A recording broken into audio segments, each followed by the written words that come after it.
হযরত আইয়ুব আলাইহিস সালামের কত বড় রোগ হয়েছে, শরীর পোকায় ধরেছে, জর্জরিত হয়েছে, দুর্গন্ধ হয়েছে, গ্রামের লোকেরা তাকে বের করে দিয়েছে, স্ত্রী পুত্র পরিজন সব চলে গিয়েছে।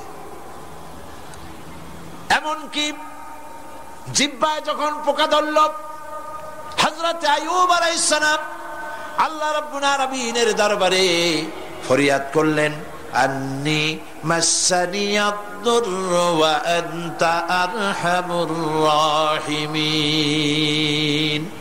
আয় আল্লাহ, আমি অসুস্থ হয়ে পড়েছি, আমি রোগাক্রান্ত হয়েছি, আর তোমার নাম রহমান রহিম, তুমি আমাকে রোগ মুক্ত করো। হযরত আইয়ুব আলাইহিস সালাম আল্লাহর দরবারে ফরিয়াদ করলেন, রব্বুল আলামিন, সারা শরীরে পোকায় জর্জরিত হয়ে গেছে, এখন আমার জিহ্বায় পোকা ধরেছে, মাবুদ গো, আমি তোমার কাছে ফরিয়াদ করি, আমার জিহ্বায় পোকা দিও না, কারণ জিহ্বাটাও যদি নষ্ট হয়ে যায় তাহলে তোমার মতো আল্লাহর জিকির আমি কি দিয়া করব। হযরত আইয়ুব আলাইহিস সালাম আল্লাহ পাকের কাছে যখন এ ধরনের ফরিয়াদ জানালেন, রব্বুল আলামিন তাকে তার রোগ মুক্ত করে দিলেন, তার স্ত্রী পুত্র সব আল্লাহ রব্বুল আলামিন ফিরাইয়া দিলেন। সুবহানাল্লাহ। সুতরাং মুমিন ব্যক্তি, কোরআন শরীফে সব আছে, কোরআনের মতো শ্রেষ্ঠ ওয়াজের কিতাব পৃথিবীতে আর, শুধু বোঝার দরকার। বিপদে, যত বড় বিপদ আসুক, কোন বিপদে মুমিন ধৈর্য হারাবে না। হযরত ইয়াকুব আলাইহিস সালামের ছেলে ইউসুফ আলাইহিস সালামকে যখন তিনি হারায় ফেললেন, তিনি অধৈর্য হয়ে গেছিলেন নাকি? অধৈর্য হন নাই। কারণ আমি আমার বক্তৃতার সূচনায় বলেছি, আমরা কল্যাণ বুঝি না, অকল্যাণও বুঝি না। কোন বিপদ আসতে পরে আমরা হয়রান হয়ে যাই, কিন্তু বিপদের মধ্যে কল্যাণ আছে আমরা তা বুঝতে পারি না। কথা বুঝে আসছে? হযরত ইউসুফ আলাইহিস সালামকে কুয়ার ভিতরে ফেলে দেওয়া হলো।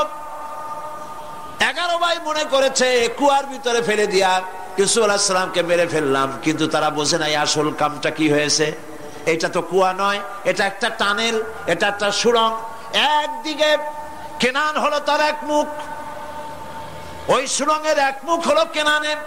কেনান ইউসুফ আলাইহিস সালামকে ফেলে দেওয়া হলো কুয়ার ভিতরে মারার জন্যে, কিন্তু আল্লাহ পাকের ইচ্ছা ইউসুফ আলাইহিস সালাম মরবে না। এই টানেলের অপর প্রান্ত, মিশরের সিংহাসনের টানেলের এপার দিয়া ইউসুফ আলাইহিস সালামকে ঢুকালেন, অপর প্রান্তে মিশরের সিংহাসনে ইউসুফকে আল্লাহ বসাইয়া দিলেন।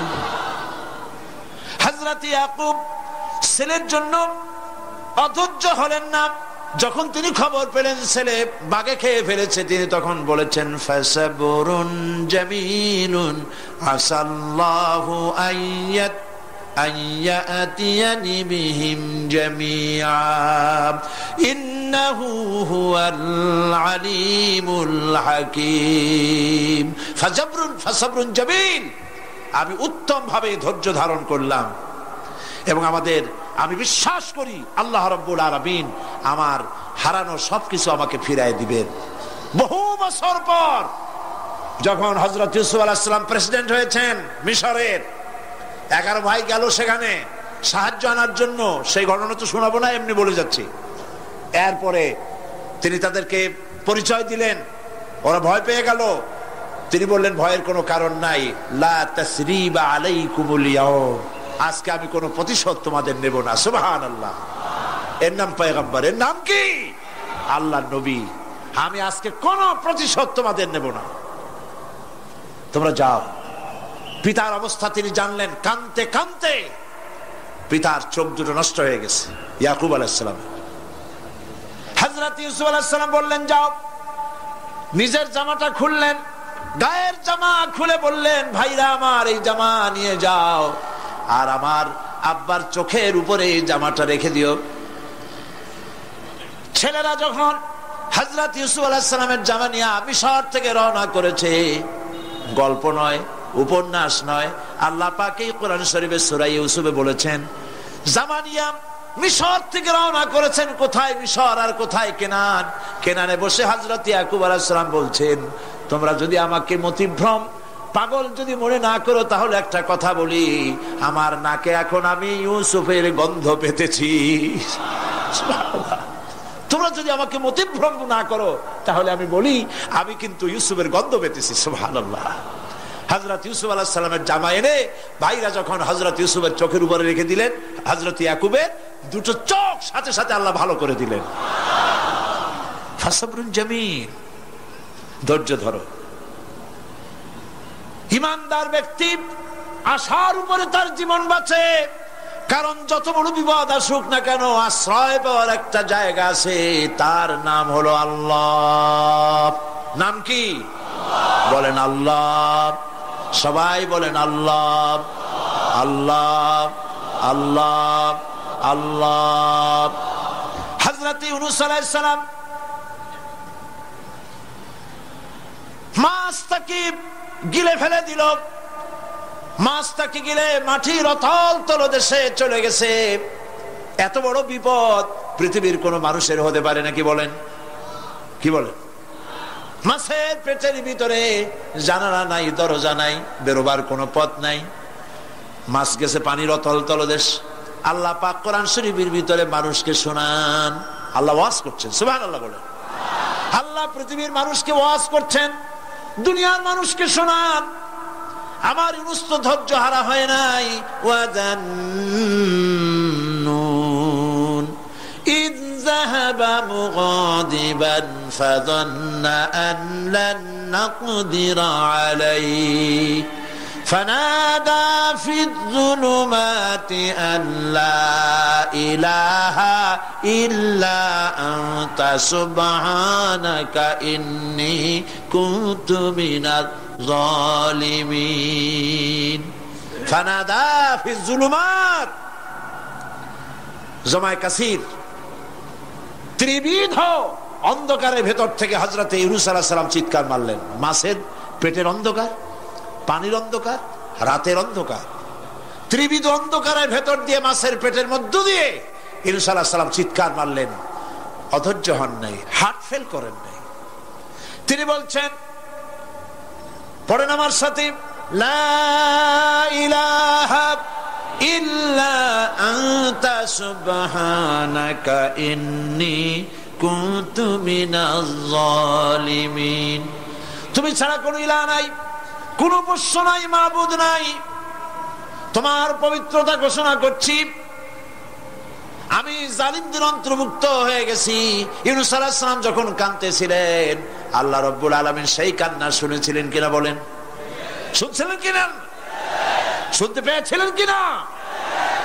পানির ভিতরে কেউ শোনে নাই, মাছের পেটের ভিতরে ইউনূস আলাইহিস সালাম কিভাবে চিৎকার করছেন, মাছের পেটের ভিতরের আওয়াজ পানির ভিতরে কেউ শোনে নাই, জমিনের কেউ শোনে নাই, অন্তরিক্ষে কেউ শোনে নাই, সাত আকাশের ভিতরে কেউ শোনে নাই, কিন্তু আরশে আজিমের মালিক আল্লাহ রব্বুল আলামিন শুনতে পেয়েছেন।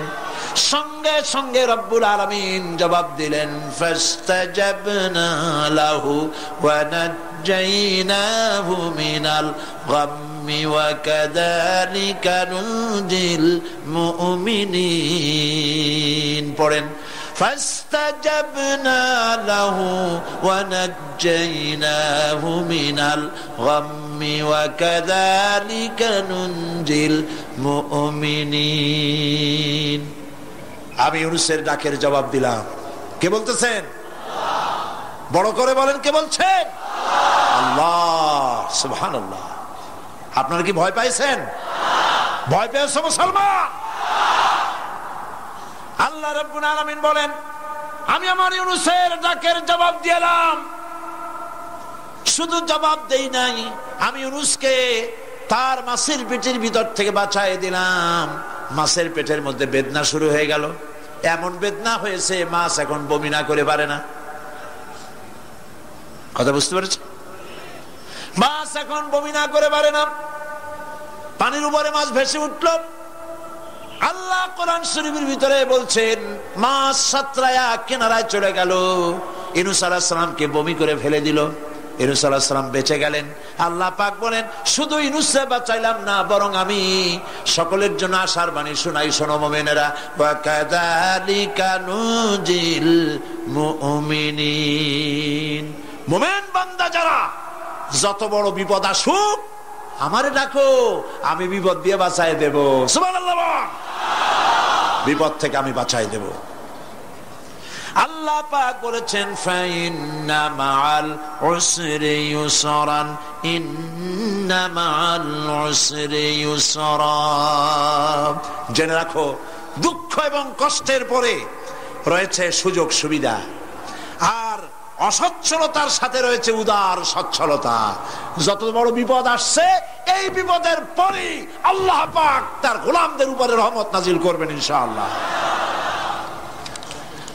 সুতরাং ঈমানদার লোকেরা, তাদেরকে আল্লাহ পাক বলছেন কোনো ভয় নাই, কোনো চিন্তা নাই, যত বড় বিপদে পড়ো আমারে ডাকো, আমি ডাকের সাড়া দিয়ে দেব। সবাই আল্লাহরে ডাকেন, সুবহানাল্লাহ ওয়ালহামদুলিল্লাহ লা ইলাহা ইল্লাল্লাহ। জোরে পড়েন সুবহানাল্লাহ ওয়ালহামদুলিল্লাহ লা ইলাহা ইল্লাল্লাহ, সুবহানাল্লাহ ওয়ালহামদুলিল্লাহ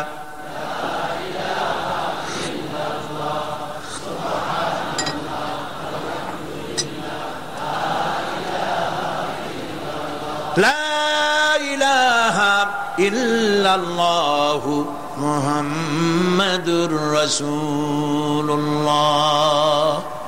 আল্লাহর উপর ঈমান আনলে যত ফায়দা হয়, এত ফায়দা দুনিয়ায় কোথাও নাই। সুবহানাল্লাহ। আল্লাহর উপর ঈমান আনার ৫ম নম্বরের ফায়দা কয়টা বলছি? 5টা বলছি। আপনাদের অসুবিধা হচ্ছে নাকি? তাড়াতাড়ি শেষ করতেছি। 6টা বলবো। এ হলো ৫ম নম্বর। তারপর আমরা দোয়া করব। দোয়ার দরকার আছে কিনা এই সময়? ৫ম নম্বরে আল্লাহর উপরে ঈমান আনলে পরে আরেকটি বড় ফায়দা, সেটা হলো কঠিন এবং কঠোর বিপদে আল্লাহ পাক তার মধ্যে অবিচলতার এবং ধৈর্য ধরার তৌফিক দিয়ে দেন। সুবহানাল্লাহ। যত বড় বিপদ আসুক, সেই বিপদে মুসিবতে আল্লাহ পাক মুমিনদেরকে আল্লাহর উপরে নির্ভরতা শিখায় দেন। সুবহানাল্লাহ। কারণ মুমিনদের জানা আছে যে ঈমানদারদের বিপদ নতুন কিছু নয়, একেবারে আদম আলাইহিস সালাম থেকে শুরু হয়ে আসছে। ঠিক কিনা? আদম আলাইহিস সালামের বিপদ হয় নাই? আদম আলাইহিস সালামের বিপদ কি? শয়তান। তার বিপদ কি? শয়তান ছিল বিপদ।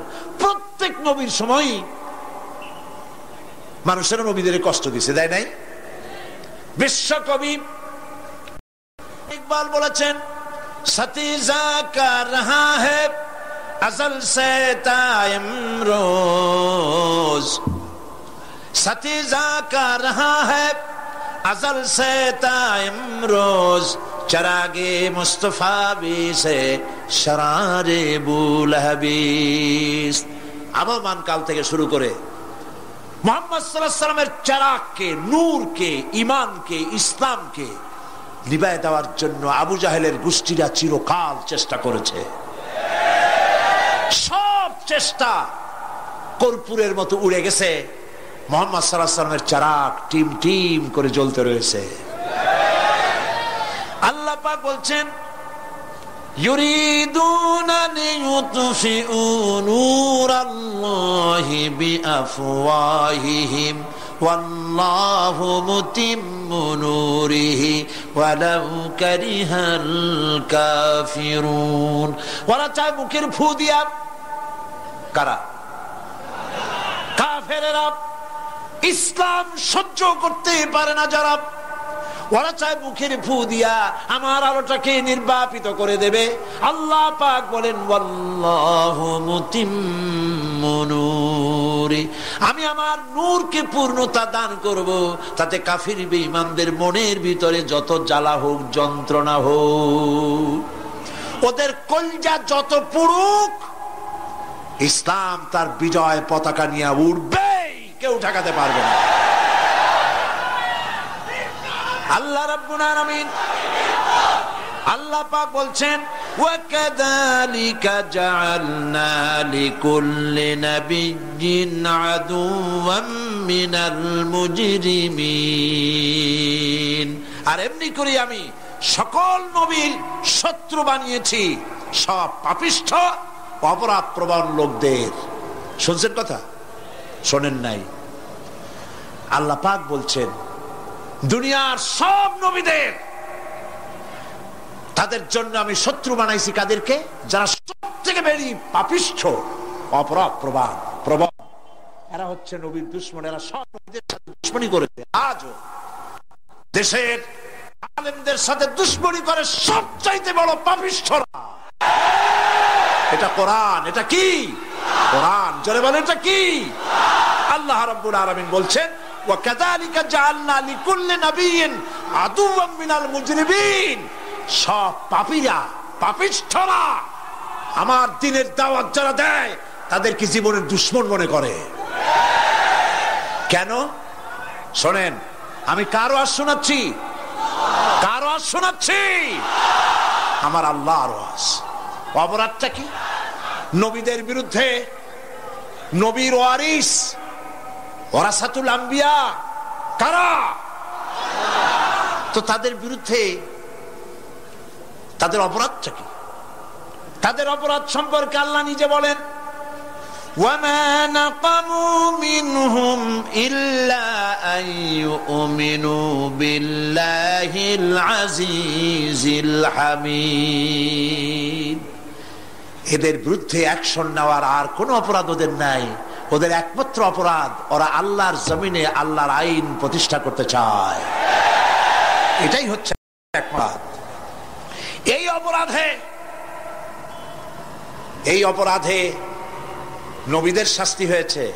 নবীরা মার খেয়েছেন, সাহাবায়ে কেরাম মার খেয়েছেন। আমরা তো সাহাবায়ে কেরামের জুতার ধুলার সমান নই, সুতরাং এগুলি আমাদের পাওনা।